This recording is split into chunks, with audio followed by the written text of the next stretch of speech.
Begin the current Daf, Mesechta Bava Metzia Daf Kuf Yud Ches, begins 7 lines down at the top of the Yommi, where the Gemara begins the discussion for the Mishnah that we had spoken about regarding these relationships as the Habayis V'Aliyah. Similarly, we spoke about when there's a guy who has his Beis Habad beneath the guy's garden, two brothers that divided. So regarding the how much gets damaged, that we say that the guy in the bottom would have to fix it. If not, the guy on the top is going to come down and plant where this guy's Beis Habad is.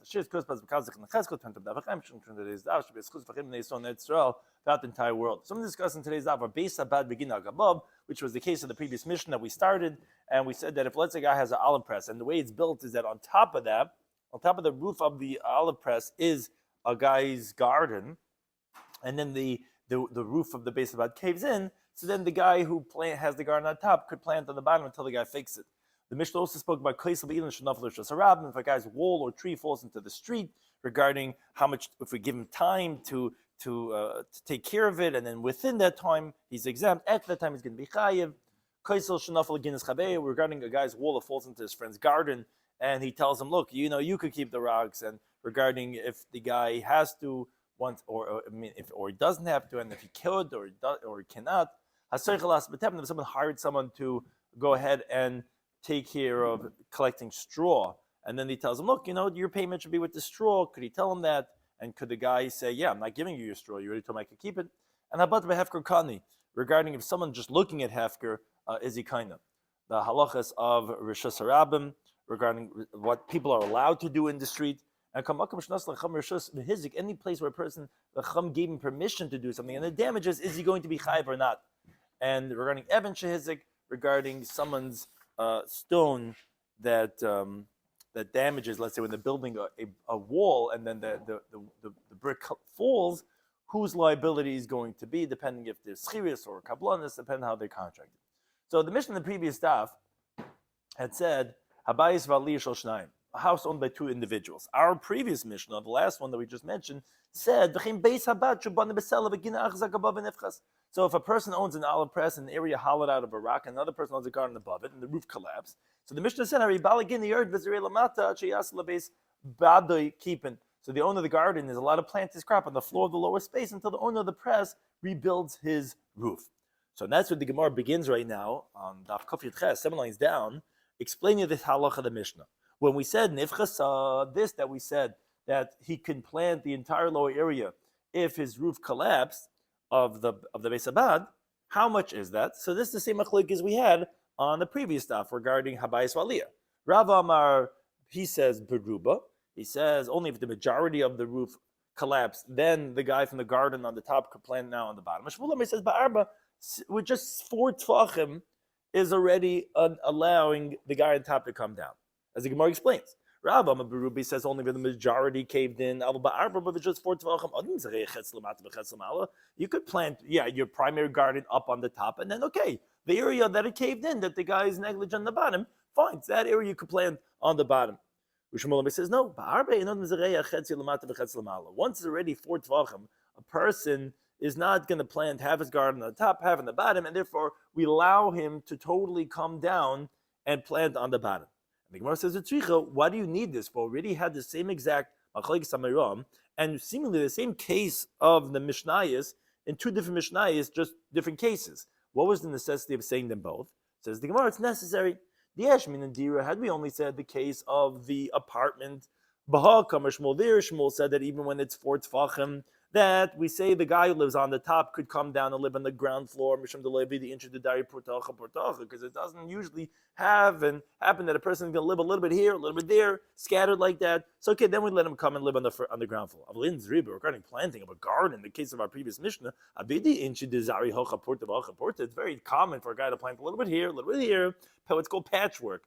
In Magdalene Rav, I would say agrees to Rav that it's only if the majority of the roof collapses, only then we let him go and plant on the bottom. And the same thing is the other way. Had we only said the case of the garden, In our Mishnah, Bahach Kama Rav, I would say, oh, that's what Rav says has to be the majority. But when it comes to an apartment, I would say he agrees to Shmuel that just for Tfachim, yeah, it's already too inconvenient that I have to have my fridge down on the first floor and I got to schlep down for my midnight snack and I can't have on the second floor. No, I'm just moving into the ground floor. I would say maybe he agrees to Shmuel. So therefore we have to say that Machlekes Rav and Shmuel in both of these Mishnayos to teach you that they both hold their opinions in both cases. Now the Mishnah said, let's say we said in the Mishnah, someone's wall or tree, we said, fell into a public area, caused damage, is not liable because it was a nightness. But the Mishnah said, if they gave him time to cut down the tree and to chop down the wall, and he didn't take care of it and it fell, so then the Mishnah says he's going to be chayiv.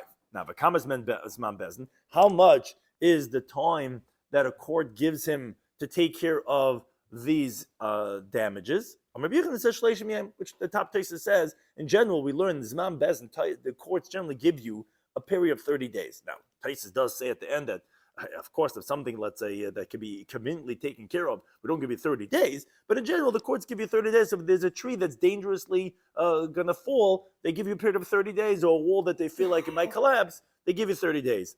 So again, if it collapses within 30 days, you're going to be pater. After that time, then you're going to be chayiv.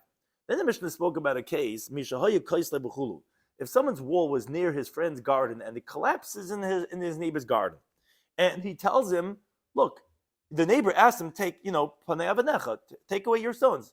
And he says, you could keep them. So the neighbor doesn't acquire them against his will, and the guy whose stones it was from his wall would have to remove it. However, but if the neighbor agreed to accept them, and then the guy who owned the wall said, no, take, I'll pay your expenses, I want to take back my stones. In Shemalai, he can't reclaim the stones because the neighbor already acquired them. That's what the Mishnah says. So the Gemara asks, from the fact that the Sefer of the Mishnah teaches, the Mishnah is saying that, he's saying, take your expenses. So if it's referring to expenses, then Mechlal de Paninu Askinan. The inference is that it must be talking about the neighbor already cleared the stones. So it sounds like Tarma de Paninu, that, because he cleared the stones, then we don't listen to the original owner to be able to back out and say, hey, give me back my stones, what fell into your garden. Now, haloi Paninu, but the inference is, if the neighbor didn't yet clear the stones, then it's not like that. I mean, the owner of the wall could reclaim them and say, give me back my stones that fell into your yard. On that as the Gemara, why would that be like that? But taking the Leisadehu, why don't we say that the guy's courtyard acquires it for him? Because the Amr B'Yisrael B'Chadin says, a person's courtyard acquires it for him without his awareness. And therefore, why, if he didn't clear away the stones, could the guy back out? It should be automatically acquired, even though he has no awareness. Says the Gemara, no, here it's different, because when do we say such halacha, where the owner of the object is intending to transfer it to that person, the person's just not aware from it, so then yes, it would acquire from him Shloimy Daitoi. Here, the owner of the wall is he's just trying to get out of the, avoiding clearing the stones, a lazy guy. He doesn't necessarily intend to give it away. And therefore, that's why it's not going to be kind of like until he actually clears it away. Then he actually acquires it. And therefore, that's why it's only if peninhu, b'hala peninu loy. Now, the Mishnah continued and said, similar types of cases, that if someone hired a worker, to collect straw, and the worker says, okay, demands payment. He says, he says, keep the straw as payment. So the Mishnah said, the worker doesn't need to accept it as payment, and the employee has to pay him wages in cash. However, but if the worker agreed to accept the straw, and then the employee retracts and he says, here's your wages, and I'm going to keep the straw. He cannot reclaim the straw because the worker already acquired it, very similar to the previous case that the Mishnah spoke about. So the Gemara wonders, why do we need to say this? Isn't it the same thing as the case of the stones falling to the guy's field? And then you tell me regarding a guy hiring a worker, it's both the same idea that you're illustrating. Says the Gemara, no, it's necessary to say both. We only had the first case of the wall. When he tells to the guy whose garden fell into, he says, hey, you could keep it. Ain't Shem, like the Mishnah said, we don't listen to him because the guy who owns the wall doesn't owe anything, any payment to the guy whose yard it fell into, and this guy doesn't want his gift of stones, and he's damaging him because he can't plant over there. So, of course that we don't listen to him, and of course he has to take his stones back. But the second case, where there's payment that he owes to this worker who collected all the straw for him, and he's coming to force him regarding his payment, and he's telling him, take this as payment. I would say maybe actually do listen to him, meaning that he doesn't have to take back his straw. Because people say, from your creditor, from your debtor, pari ifada, even bran you should collect from him. So maybe actually, yeah, maybe the straw, you actually could listen, you should listen to him. So therefore, we have to tell you that no, ain't shemeleh, because he gets paid in cash, because that's what bal tal and schare means, whatever they made up. And we only said the case of the worker. I would say on a different half of the halacha, it specifically would be regarding the worker. Hacha, here shemishikibul alav. Here, once the recipient already agreed to, like, okay, I'll keep your stuff. Ain't shemeleh, we don't listen to the original owner to back out. So regarding the work, I would understand him. It's like argugabe, because he owes him money. So the moment that he accepts and says, okay, fine, I'll keep this straw as payment. So he already acquired it for his payment. And therefore the original owner cannot back out, the guy who hired him.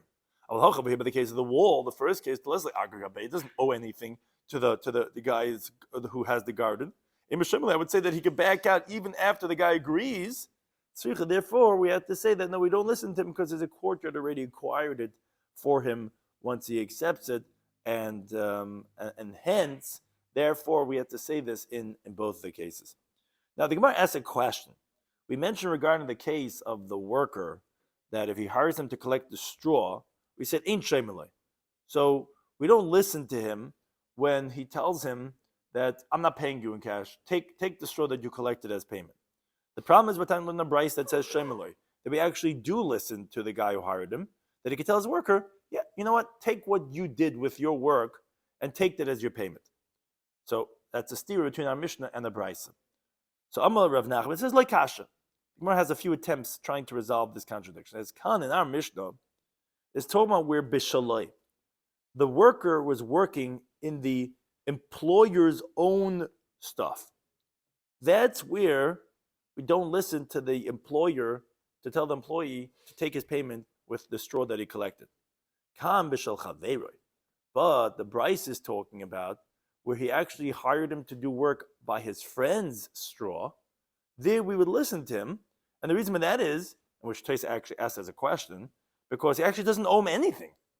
As a Taisa wonders, according to what the Gemara understands right now, why do you have to tell him, hey, and you could tell him to take the straw as his wages? He could just tell him, I'm not giving you anything. You didn't do anything for me. You did it in my friend's property. But Al Kapanim, that's what the Gemara is trying to answer at this point. So Amali Rabbi of Nachman, he says, I don't understand. When the employee was working in the employer's own goods, what's the reason why you say that he cannot tell him, hey, take the straw that you worked in for payment? Because the worker could tell him, Agr Allah, my wages are on you. You owe me money. So the same thing is when he worked in his friend's field, he also has to pay him. It's not like learn the Brisa. Someone hires a worker to work on his own stuff. But he ends up showing him his friend's stuff. He has to pay him full wages. Then he goes and collects from the homeowner, who his neighbor, and whatever he benefited him, that's what he could collect from him. But it's his full responsibility. So why would that be a reason that he could tell him you could collect from the straw? If you can't do it with your own stuff, why would that help with your friend's stuff? So Elam Rav Nachman, he says, like Kashi, he says, okay, you're right. Let's come up with a different answer, how to resolve the contradiction between the Mishnah and the Brisa. Kana, our Mishnah that says that you cannot tell him to take the straw that he collected as payment, is Bishalai, like we said, that's by his own stuff. Kan Bishal Hefka, the Brisa is talking about where you asked him to collect straw that was ownerless. Then you listen to the employer who tells him, okay, you go acquire it. Why? Because the employer didn't acquire that Hefker, that straw. So it's not his. What does that mean? because this answer of Rav Nachman goes l'shitase that the Gemara said on Daf Yud of Hamagbiya Metzil Chavere. Rav Nachman said long ago in this Masechta, if someone picks up a lost object, a hefker object for his friend, his friend does not acquire it. Comes out that really what this guy did work was not on the employer, and because it's not for him, because it was a hefker item which doesn't belong to the guy you're picking it up for, and therefore he's not violating Baltal, and so therefore you don't have the halacha Baltal Scharoy that you have to pay him exactly what you made up. As Rashi explains, it's not similar to Shechaveiroi. There you cannot say, Zochi Beyat, you go be Zechrid, because it's not hefker. And when he doesn't tell him that Scharcha al Balabayis, it's obviously then the wages are on him. And therefore he would be responsible. But over here by hefker, that wouldn't apply. So therefore that could be the resolution of the stira. To which Eitzvei Rav Rav Nachman. Rav, however, asked Rav Nachman to say that a worker is not the same thing as a Magbi Metzila Chaveiroi. So, which we said Rav Nachman is l'shitasi to try to explain that, the employer really was never zeich in it because of Magbi Metzia, and therefore it's really the workers, and the workers, so he could tell them, look, keep it. No, it's actually the workers like the extension of the employer, and therefore the employer did acquire it when the employee picked it up, even if he told them, just do work with me. For sure, when they hired him specifically to pick up hefker items, literally, as the Brisa teaches. Mציעא is poyel atzmai. When a worker finds something, he could keep it. Ima say, when we see this, bizman she'amalei balabayis is only when the employer told them a specific job. Nachesh mihayoyim or other mihayoyim. I want you to weed for me today. I want you to hoe for me today. Certain things. I want you to do work with me today.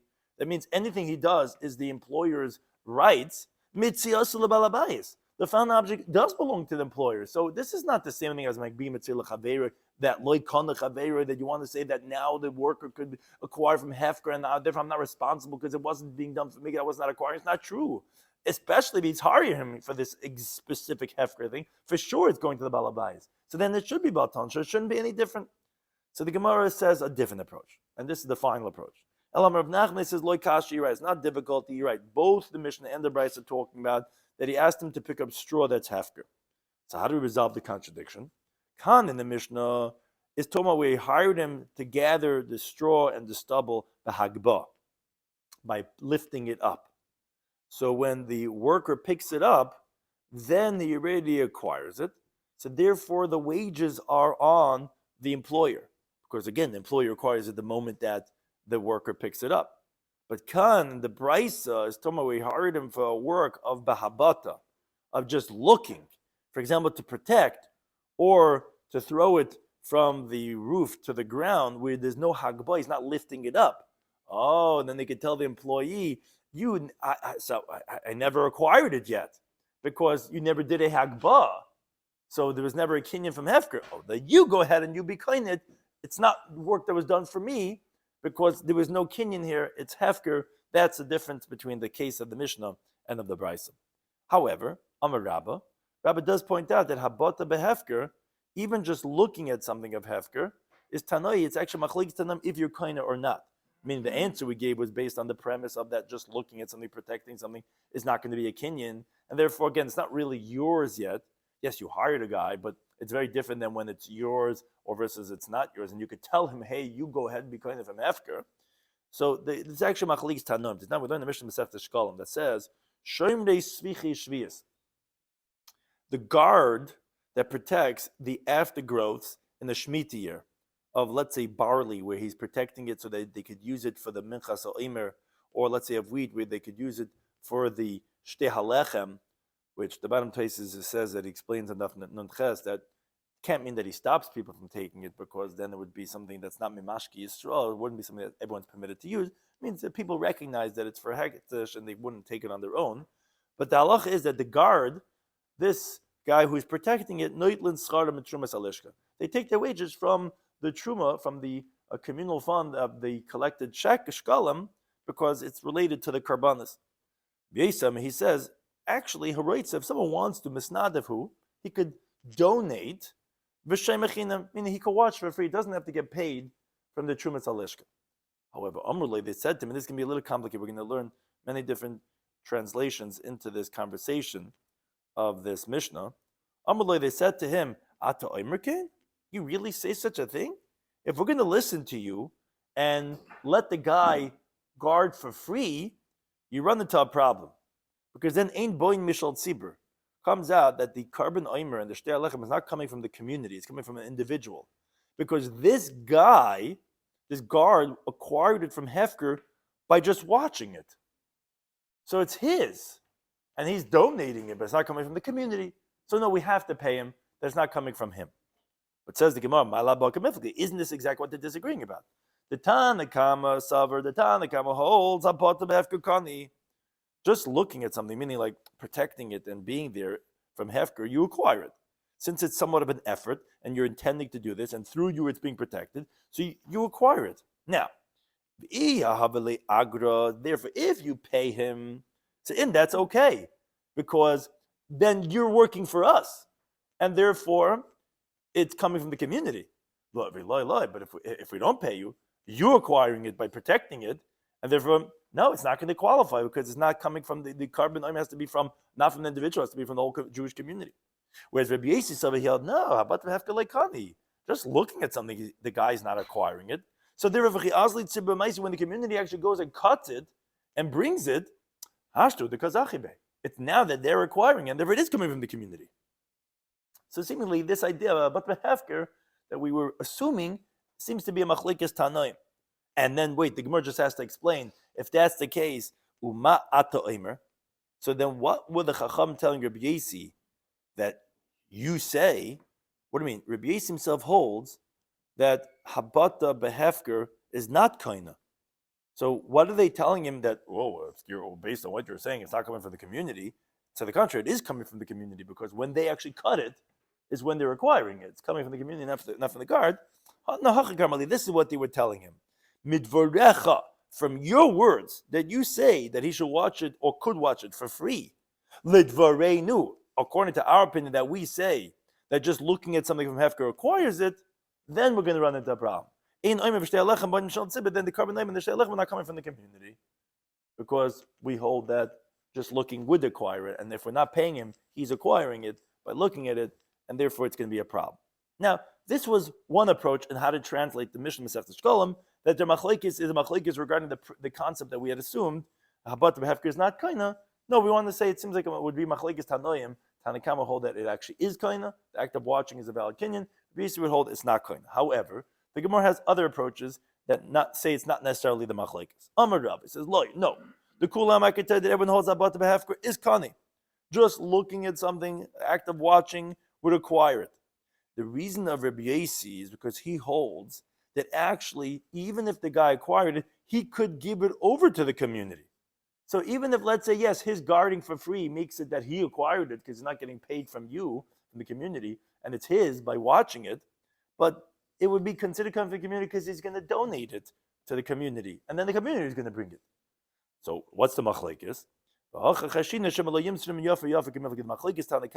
Is, are we concerned that maybe a person is not going to wholeheartedly give it over to the community? No, we have to pay him. Why do we have to pay this guy? Because if not, and he's acquiring it by habata, we're concerned that maybe it's not going to be in his heart to give it over totally with a full heart. He's like, yeah, very pleased. The carbon came from me. I don't want to give it over this to the whole community. A lot of people want to shine. This is his moment to shine. So we're concerned for that. And they were like, no, you can't do it for free. We have to pay you. Rabbi Yossi somebody holds, no, we're not concerned the guy's not going to give it over very well. And therefore that's their machlekes. Now, again, we have to then translate that what's that you say? What do you mean you say? Based on what Rabbi Yossi is saying, it's not a problem. It's the same thing like we said in the previous, that we have to translate. It means midvarecha, from your words that you say that the guy can watch it for free. And then again, we all agree, according to this interpretation, that he acquires it with looking at it. But according to Rabbi Yossi, it's not a problem. He's going to donate it to the community. No, no. But according to our opinion, that we are concerned, that a guy who owns it individually, he might not give it over fully to the community. Then according to that together, then the Oim and the Shtei Alechem is not coming from the community. That's one interpretation. Another interpretation, the other way, to flip it, those say it actually, Rav Amar says, no, the Kulam, everyone holds about the Behefker Loikani. As we had originally said in our original interpretation to resolve the Mishnah and the Brisa, that actually everyone holds that the act of watching by hefker item does not make it acquired. So then what's the machlekes? Over here, are we concerned for strong-armed people, bullies, that if we don't have the word go out that it's hektishes by paying him, that hektish is paying from Trumas Alishka, this guy, the guard, it's hektish, there are strong-armed people that will forcibly take it for themselves. Okay, which the Gemara explains, so what's the machlekes? The Tanakh held, no. The Takin Rabban Lamesach the Arba Zuzi. The rabbis insist we got to pay him something, 4 zuz, whatever it is, but the reason why we got to pay him is again, it has nothing to do with the guy guarding it being kained, because we're saying everyone agrees in this interpretation. So why do you have to pay him? For a different reason. We want the strong-armed people to hear that, hektish is involved, the Shashivas, the Rabbunim, the Rebbe. Okay, they're going to separate from that. Rabbi Yisrael said, no, they did not make such a takana. We're not so concerned to have to enact a whole decree to have to pay him because of Bali Zroyas. And we're not concerned for that. Now, says so then what does it mean that they were telling him that, it's not coming from the tzibur, but didn't you tell me that everyone agrees, according to this interpretation, that the Shomer is not kaina? So what's this that im ato oimer kaina, if you're going to say such a thing, that is not coming from the community? Well, of course it's coming from the community. No, Hachem, what they told him was like this: Midvarecha, from your words that you said that he could watch it for free. Lidvareinu, according to our opinion, that we hold that they're abundant, interesting combination. That we hold that Rabbanan said that we're masakin, that we have to give him 4 zuz from the Trumas Halishka for the guys who watch the aftergrowths. Again, because we're concerned for the bullies. Now, if this guy is being meichel on the 4 zuz, comes out that in the Trumas Halishka, there are 4 zuz that the community does not have rights to, because it's really his 4 zuz. If you're going to take that 4 zuz and buy a carbon tamid or musaf or other carbon tzibur, that aimed at those tamidin, not the minchas oimer or the l'shtei alechem, they're not buying mishal tzibur. That's not coming from the community, and that was the problem that you're going to run into. Meaning, like it's not a full-fledged mechila. It sounds like. Now, he says also the difference really between them is, are we concerned for the bullies? That's really what we're concerned for. And again, nothing to do with the halacha of Abat Behefker, because everyone holds Abat Behefker as like Kani. Now we continue with the halacha, the next Mishnah. Again, continuing on the theme of what we said in the previous Mishnah regarding damages that a person causes in the public domain, in the streets and things like that. So the Mishnah says, someone that takes out manure, fertilizer, animal dung, to the streets. So the way you got to do it is like this.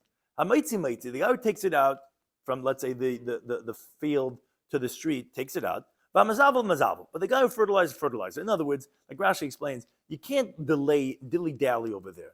The guy who takes it out from the barn to the street, and right away the guy has to be ready to carry it to his field, to his garden, to use as fertilizer. Moreover, other halachas, ain't sharing tit b'shas haram. You cannot let clay soak in the streets, where there were places that they used to soak it for many days, piled up in one area. You can't have it just laying there soaking in the street. And neither can you.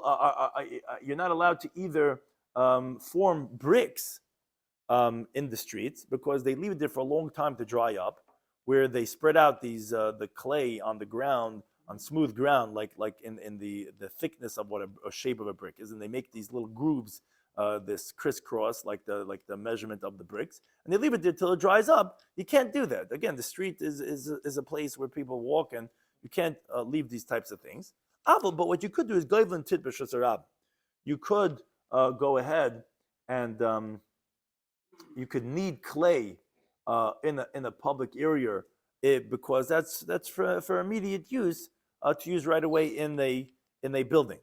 But again, you can't use it for forming bricks, because that takes longer. Now, someone builds in the public area. So, a lot of times you're building and it's right there on the street. So the guy who brings the bricks, brings it, the one who builds it builds it. In other words, he's got to take it right away from the guy who's delivering the bricks and put it into the building structure. Now, what happens if hizik? What happens if there's damages that are caused because of these construction workers? So mashal masha hizik, you got to pay whatever the damages is.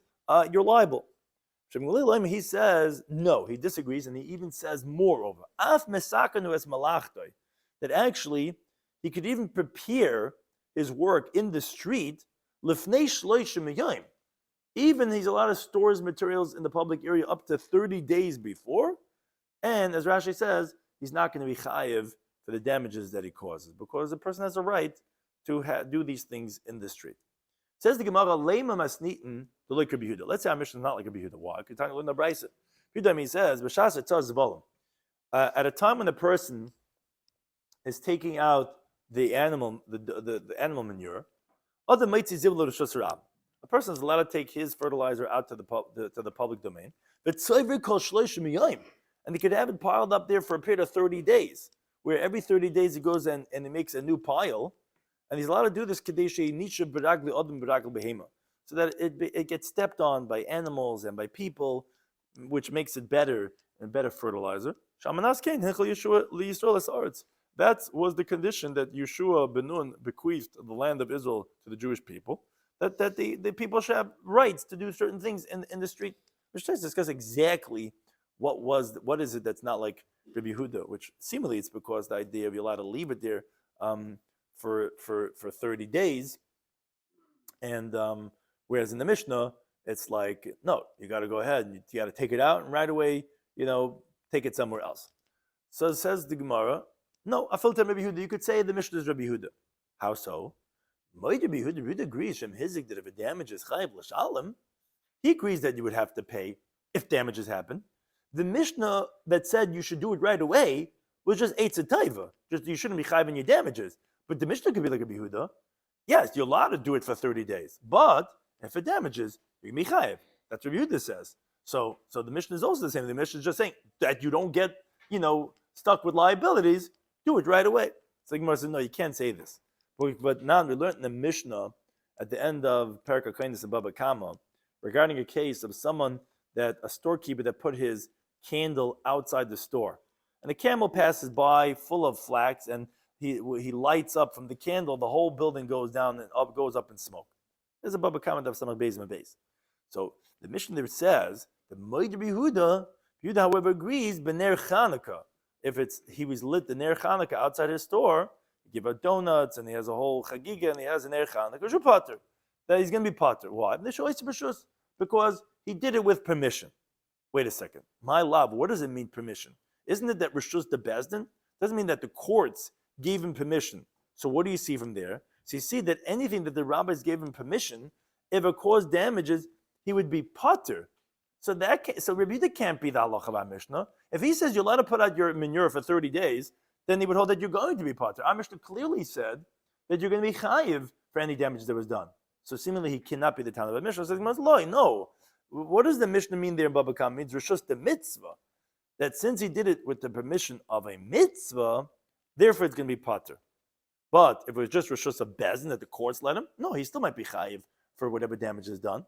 So the Gemara says, wait a second. But by the time we learn the Brisa, it says, "Kol elu she'amru," all these cases that the Chachamim gave you permission that although it could cause damage, but they said that mutar and lekalka b'shus harab, you're allowed to ruin the street. You're allowed to throw out your garbage over there. For example, taking out the fertilizer according to Yehuda, or let's say opening up your gutters and letting it spill out your dirty water in the winter months into the street, which the courts let you do that, as the Gemara says in Bava Metzia Daf Med Aleph.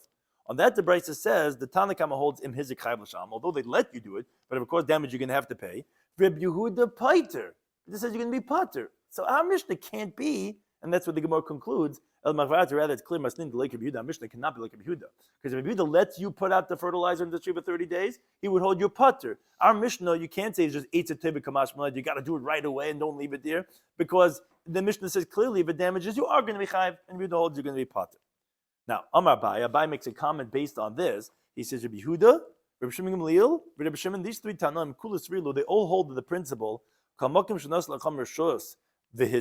wherever the rabbis gave you permission to do something and it caused damage, pater, you're going to be exempt. Yehuda's Hadamar, which, as we just quoted him, he's not like the Tan of our Mishnah, because we said he lets you put out your fertilizer for 30 days, and actually you can be exempt if any damages happen.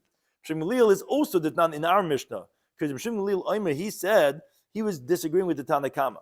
Tanna Kama said if it caused damage, you have to pay. On that, Shimon Gamliel said, no, And I'll tell you even more than that. Af mesaken malachta lefnei shleishim yom. You could even prepare your work 30 days prior, and even then you're going to be pater. So obviously he holds also that since the sages give you permission and the damage, you can be pater. And the third source, Rabbi Shimon did not learn the Mishnah in Bava Basra and Lo Yachber.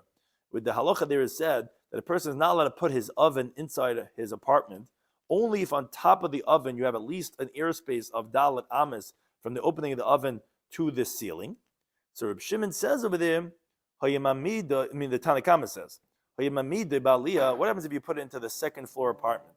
So then besides being on top space, you have to have beneath, because of the floorboards and your hot oven, you have to have a maziba shleisha tvachim. You have to have a layer of plaster that's 3 tvachim tall. Ubekira, regarding a stove, which does not get as hot as much as a large oven, they're tefach. You have to have only a handbreadth of a layer of plaster beneath it. Now, vim hizik, what happens if it caused damage? The whole house went up in flames and it burnt up other apartments near it. So Mashal Mashiach Tanakama says, okay, you still have to pay what the damage was caused. Shimon says, no, they didn't say all these measurements that you have to take precautions of the 3 tvachim and the tefach and the elim shem hizik part masham. That was only, and if it caused damage, you're going to be exempt of paying, because the rabbi said you're allowed to do such a thing. So you see, Rabbi Shimon holds to the same principle that wherever Chacham gave you rishus, you're going to be patur. Now, relating to the halacha of the Mishnah, talking about Linda Braisa, hachatza, because we're talking about regarding doing things in the street and causing damage. So if someone who chisels the stones from the mountain to uproot it from where it's connected, shemasa l'sasas, that he gave it over already to the stone cutter who squares it out and smooths it out for shaping. So from that point onward, hasas is chayav. Since he already gave it over, he already did his part of the assembly line. He gave it over to the stone cutter. So hasas is chayav. The stone cutter is going to be liable for whatever damages happened.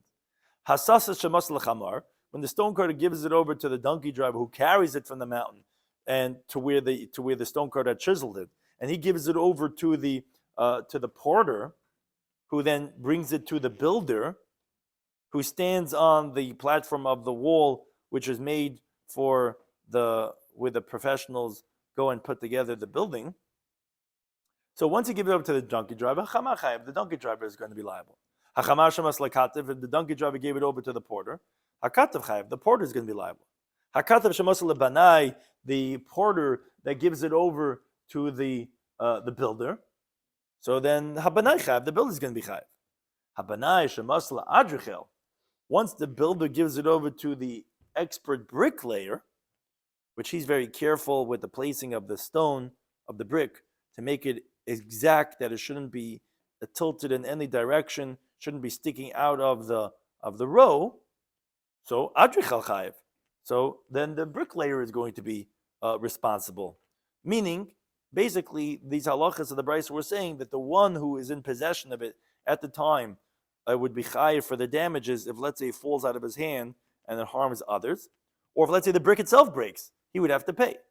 Now, although the Gemara shortly tells us that this Brisa is actually talking about a kablanis, which is that they have to do the job, it's the whole job, and they're all really partners in this work, still the liability would only be the one that it's given over to at this point right now, because since it's his koyach, the damages are imposed on him wherever it happens. As the Mishnah teaches in Baba Kama, Adamud la'olam, a person is always responsible, whether by mistake or deliberate or beyond his control or willingly.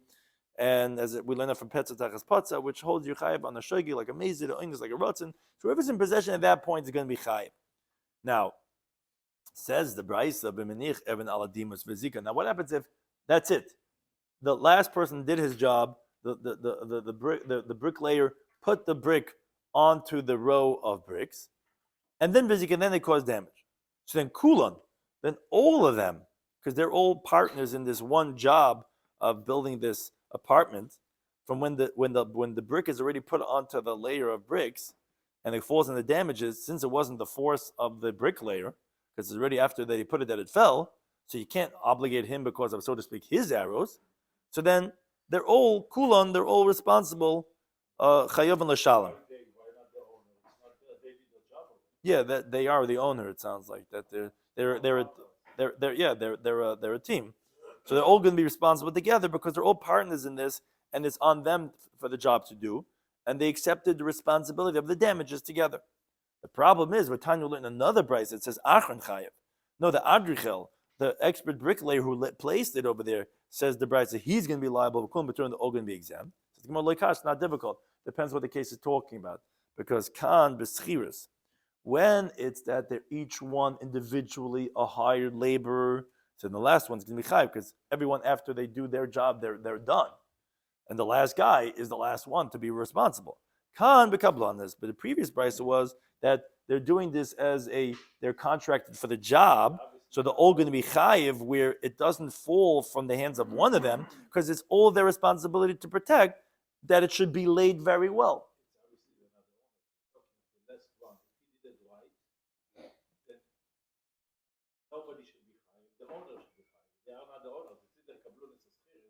Right. Shiur is obviously not. Why would be all of them hired if you laid it down by kablanis? When they're someone, when you have a company, they are the company, and the company now messed up, so they're going to be responsible. No one did. They're all responsible, however.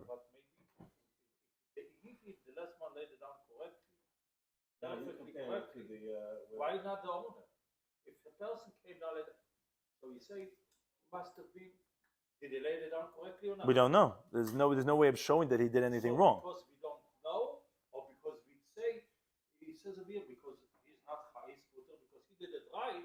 Now we're all partners. They're not partners. The workers and the owner is chayis. No, there's no owner. That's what I'm saying. There doesn't seem to be any owner. No, Schiris is that everyone is independently hired to do their job. So once the guy does his job, he's exempt. He's not liable anymore. Kablanis is, I go to 10 people. I say, I want you guys to do this job for me. So they're all in on this together. Now they're splitting up the work. You do this, you do this, you do this. But the company is going to be liable for the job that wasn't done well, and therefore they're all going to be responsible if something happens. That's what it sounds like. There's a difference between Schiris and Kablanis. But it doesn't say during the time any asara as far as you have to watch your materials at nighttime or daytime, put up a orange cone. Right. It sounds like these are the things that they're allowed to do because they're not really hazardous per se. It's just that it's negligence could happen, but a person's allowed to do things. The cones themselves could hurt people. You know what I'm saying?